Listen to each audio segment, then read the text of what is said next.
नाग्रिजुलि दखरा दुलाराय बर' फरायसा आफादनि सिङाव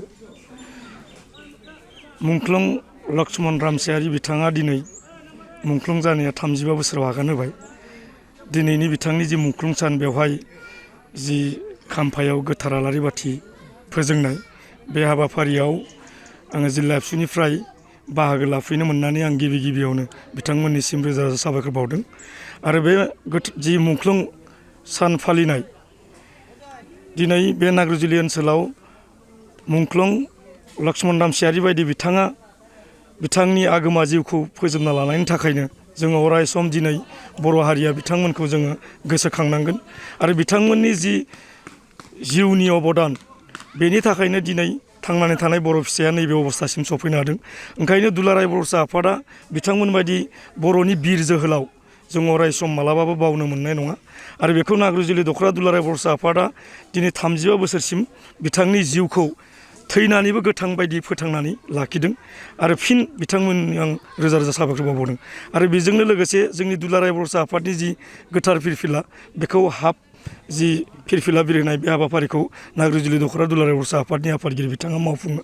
आरो बेजोंनो जिहेथु दुलाराय बर' आफादा बिथांखि लाखानाय बादि जि आन्डार 13 फुटबल हौवासाफोरनि जोलुर बादायलायनाय बेखौ दिनै नाग्रिजुलि दखरा दुलाराय बर' आफादा खुंफुंनो आखायाव लादों।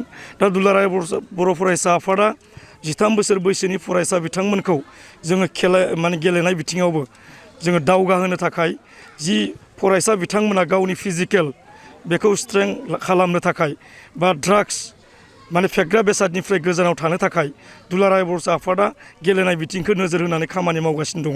आरो बेजोंनो लोगोसे नैबे बोसोरावनो दुलाराय बर' आफादा रेजिस्टार खालामनानै बड'फा FC गुबुन जायगासिम गेलेहोनो थाखाय बेखौ हाबाफारि लानाय जाबाय।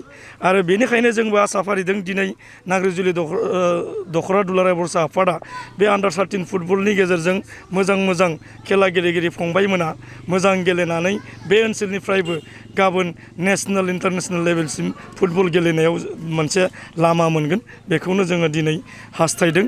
आरो नाग्रिजुलि दखरा दुलाराय बर' आफादा मोनसे ओरैबायदि आनसलिक बिथांमोना अरायसम स्ट्रंलि खामानि मावो मुंख्लंफोरखौ अरायसम सिबिबोदों। आरो बे ओनसोला ओरैबायदि गोग्लैसोनाय ओंखायनो जेरैबायदि मुंख्लंनि मुंखौ लाखिनो थाखाय जोङो दिनै BTR बायदि मोनसे सुक्ति मोननो हादों। बेनि सिगाङाव BSc BTC दा बेनिखायनो बे गोग्लैनाय ओनसोलखौबो दिनै नैबे समनि गेजेरजों मुंख्लं जे लक्ष्मण रामसियारिनि जे दिनै बिथांनि थैनाय सानाव आङो बेखौनो खावलायगोन जाहाथे दिनै जाय सरकारा दिनै सरकार सालायगासिनो दङ जाहाथे बे ओनसोलखौ जौगाहोनायाव मुंख्लं लक्ष्मण रामसियारि बिथांनि मुंखौ गोजोर लाखिनो थाखाय बिथांनि मुङाव जि मोनसे ओनसोलाव नाग्रिजुलि दखरा दुलाराय बर' फरायसा आफादा सिगांनिफ्रायनो मुंख्लं लक्ष्मण रामसियारि बिथांनि जि मुंख्लं सान बेखौ जोङो बोसोरै फालियो। बेजोंनो लोब्बा लाखिनानै जि मिरु दुलाराय बर' फरायसा आफादा बिथोन हरनाय जि आन्डार 13 फुटबल बेखौ जों दिनै 29 जुलाइआवनो लादों। बेवहाय नाग्रिजुलि दखरा दुलाराय बर' फरायसा आफादनि मोनद' प्राइमारि दङ। बे मोनद' प्राइमारिनि गेलेगिरि बिथांमोना बाहागो लादों। बेवहाय जोङो दखरा हिसाबै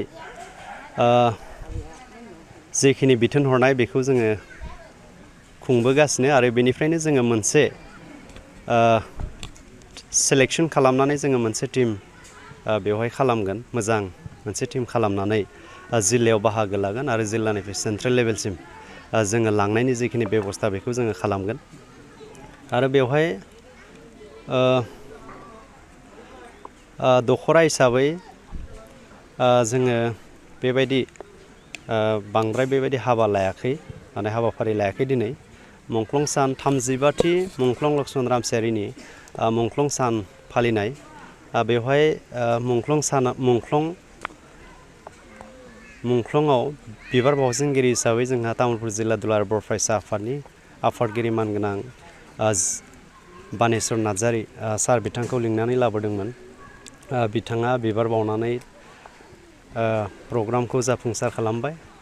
लोगोसेयावनो दा जोलुर बादायलायनाया सोलिगासिनो दङ।